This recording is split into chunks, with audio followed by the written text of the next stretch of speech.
सुप्रभात बच्चों।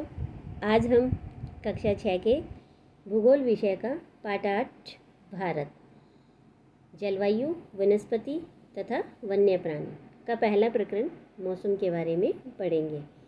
तो चलिए करते हैं अध्याय को शुरू। तो देखो बच्चों, इससे पिछले अध्याय में हमने भारत के भौगोलिक विस्तार के बारे में जाना था। भारत को प्रशासनिक व भौतिक विभाजन किस तरह से किया गया था ये समझा था। तो आज इस अध्याय में हम भारत के जलवायु के बारे में, वनस्पति और वन्य प्राणियों के बारे में पढ़ेंगे। तो आज सबसे पहले हम पढ़ेंगे जलवायु के बारे में, यानी मौसम के बारे में। कि आप मौसम के बारे में प्रतिदिन समाचार पत्रों में पढ़ते हैं, टेलीविज़न पर देखते हैं और दूसरों को इस संबंध में बातें करते हुए भी सुनते हैं। आप जानते हैं कि मौसम वायुमंडल में दिन प्रतिदिन होने वाला परिवर्तन है। यानी जैसे आज गर्मी ज़्यादा है तो हो सकता है कल बारिश हो, या कल बहुत तेज़ धूप थी और आज आसमान में बादल छाए हुए हैं। तो इस तरह से जो रोज़ाना परिवर्तन होता है उसे हम कहते हैं मौसम। और ये परिवर्तन किस में होता है? वायुमंडल में। तो वायुमंडल में दिन प्रतिदिन होने वाला परिवर्तन मौसम कहलाता है।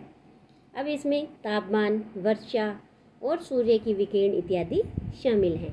उदाहरण के लिए देखिए कि मौसम कभी गर्म या कभी ठंडा होता है, कभी आसमान में बादल छा जाते हैं तो कभी वर्षा होती है।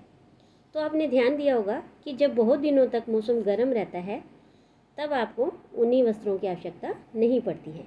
यानी जब मौसम गर्म होता है तब हम कैसे वस्त्र पहनते हैं? तब हम सूती और नरम और पतले कपड़े पहनते हैं। और गर्म मौसम में हम खाने पीने में ठंडे पदार्थों को पसंद करते हैं, जैसे कि जूस है, शिकंजी है, शरबत है। तो इस तरह के हम खाने पीने में ठंडी चीज़ें इस्तेमाल करते हैं।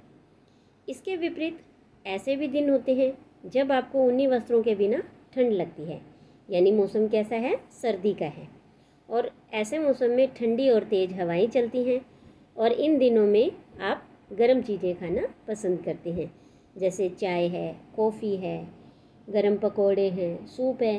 तो इस तरह से हम गर्मी में ठंडी चीज़ें और सूती कपड़े पहनते हैं और सर्दी में हम गर्म चीज़ें और ऊनी वस्त्र पहनते हैं। इसके बाद देखिए कि भारत में प्रमुख मौसम कौन कौन से हैं। तो सामान्यतः भारत में दिसंबर से फरवरी तक ठंडा मौसम होता है, जिसे सर्दी का कहते हैं। मार्च से मई तक गर्म मौसम होता है, जिसे गर्मी का मौसम कहते हैं। जून से सितंबर तक दक्षिण पश्चिमी मानसून का मौसम होता है, यानी वर्षा ऋतु होती है। और अक्टूबर से नवंबर में मानसून के वापस लौटने का मौसम होता है, यानी शरद ऋतु होती है। तो इसके बाद हम इन्हीं ऋतुओं के बारे में पढ़ते हैं और सबसे पहले पढ़ेंगे हम शीत ऋतु के बारे में। शीत का मतलब होता है ठंड, यानी ठंडे मौसम में सूर्य की किरणें सीधी नहीं पड़ती है, जिसके परिणाम स्वरूप जो उत्तरी भारत का तापमान है वो क्या? कम हो जाता है। जैसे कि हमें पता है पृथ्वी पर जो ऋतुएं बनने का कारण है वो पृथ्वी की परिक्रमण गति है।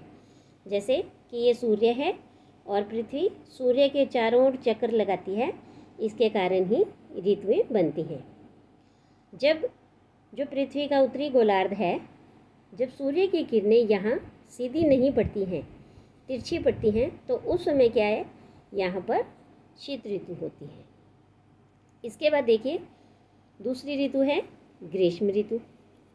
गर्मी के मौसम में सूर्य की किरणें अधिकतर क्या है? सीधी पड़ती हैं और तापमान इससे बहुत अधिक हो जाता है। दिन के समय गर्म और शुष्क पवन बहती है और जिन्हें लू कहा जाता है। यानी कि जो दिन के समय में गर्म और शुष्क हवाएं चलती हैं, जिससे धूल भरी आंधियाँ भी आती हैं, उन्हें लू कहा जाता है। इसके बाद हम बात करेंगे कि दक्षिण पश्चिम मानसून या वर्षा का मौसम। ये तीसरी ऋतु के बारे में हम पढ़ेंगे। तो ये मानसून के आने और आगे बढ़ने का मौसम होता है।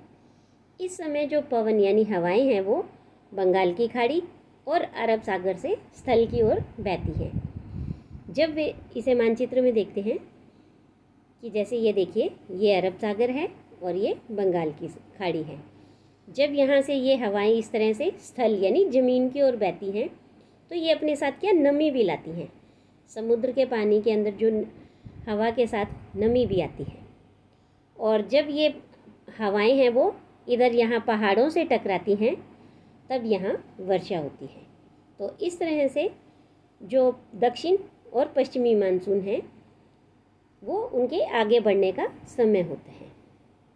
इसके बाद देखिए आगे की ऋतु है मानसूनों के लौटने का समय, यानी जो मानसून स्थल की ओर आया था समुद्री तट से, अब वो वापस समुद्र की तरफ लौटता है, तो इसे कहते हैं हम शरद ऋतु।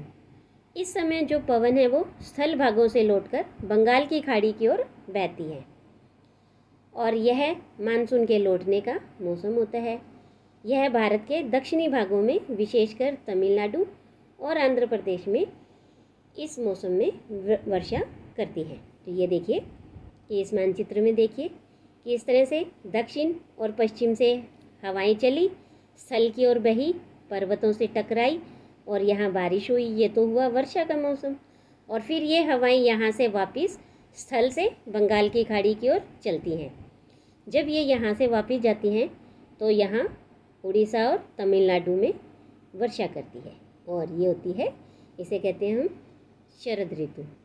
तो किसी स्थान पर अनेक वर्षों में मापी गई मौसम की जो औसत दशा है उसे जलवायु कहते हैं। यानी जो मौसम है वो तो दिन प्रतिदिन बदलता है, और जो जलवायु है वो लंबे समय के लिए होती है। जैसे आज मौसम कैसा है उसे हमने एक जैसे डायरी में लिखा, कल कैसा है वो लिख लिया, परसों कैसा होगा ये लिख लिया। इस तरह से हमें कई वर्षों तक लगातार इन्हें अंकित करते रहते हैं, तापमान को, मौसम को, और फिर हम जब उन अनेक वर्षों में उस मौसम की दशा को मापते हैं तो वो क्या कहलाती है, जलवायु कहलाती है। तो भारत की जलवायु को मोटे तौर पर मानसूनी जलवायु कहा जाता है। मानसून जो शब्द है वो अरबी भाषा के मौसम से लिया गया है, और जिसका अर्थ होता है मौसम। भारत की स्थिति उष्णकटिबंधीय में होने के कारण अधिकतर जो वर्षा है वो मानसूनी पवनों से होती है।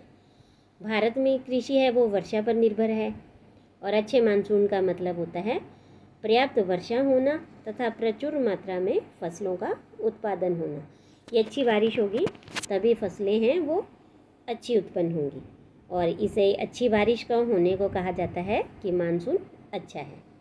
अब देखिए यहाँ पर कि अगर किसी वर्ष मानसूनी वर्षा कम हो या फिर ना हो तो क्या होगा, जो फसल है वो प्रभावित होगी या नहीं होगी। तो फसलें तो प्रभावित होंगी ही। कुएं के पानी का स्तर ऊपर आ जाएगा या नीचे चला जाएगा, तो जो कुएं का पानी का स्तर है वो नीचे चला जाएगा। और गर्मी का मौसम लंबा होगा या छोटा होगा। जब वर्षा नहीं होगी तो जो गर्मी का मौसम है वो क्या, लंबा होगा। इसके बाद देखिए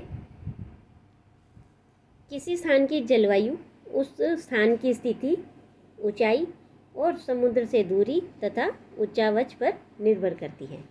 इसीलिए हमें भारत की जलवायु में क्षेत्रीय विभिन्नता का अनुभव होता है, क्योंकि हमने देखा था जब भारत में विभिन्न स्थलीय रूप पड़े, हमने उसकी भारत के अंदर देखा कि अलग अलग प्रकार के स्थल हैं, जैसे पर्वत, पठार, मरुस्थल, नदियाँ, रेगिस्तान। इस तरह से हमने इन सब अलग अलग स्थलीय रूपों के बारे में देखा, और सारे स्थलियों के जो स्थल हैं, जितने भी स्थल रूप हैं, उनकी समुद्र से जो दूरी है, कुछ समुद्र के बिल्कुल तटीय मैदान हैं, कुछ समुद्र से दूर हैं, और उनकी ऊंचाई ये भी अलग अलग है। तो इन्हीं स्थिति, ऊंचाई और समुद्र से दूरी के आधार पर भारत की जो जलवायु है उसमें भी बहुत विविधता है। तो राजस्थान के मरुस्थल में जो जैसलमेर और बीकानेर है वो बहुत गर्म स्थान है, जबकि अगर हम हमारे भारत में ही जम्मू और कश्मीर के द्रास और कारगिल क्षेत्र की बात करते हैं तो वहाँ बहुत बर्फीली ठंड पड़ती है। ऐसे ही जो तटीय क्षेत्र हैं जैसे मुंबई और कलकत्ता की जलवायु है वो मध्यम है। वे ना तो अधिक गर्म होते हैं और ना अधिक ठंडे होते हैं, और ये समुद्री तट पर होने के कारण ये स्थान ज़्यादा क्या है, आर्द्र है, यानी यहाँ पर नमी रहती है। फिर विश्व में सबसे अधिक वर्षा वाला स्थान मेघालय में स्थित है मौसिनराम। सबसे अधिक वर्षा पूरे विश्व में कहाँ होती है? हमारे भारत के मेघालय राज्य में स्थित मौसिनराम में स्थित होती है, वहाँ सबसे अधिक वर्षा होती है। जबकि किसी किसी वर्ष राजस्थान के जैसलमेर में वर्षा बिल्कुल भी नहीं होती है।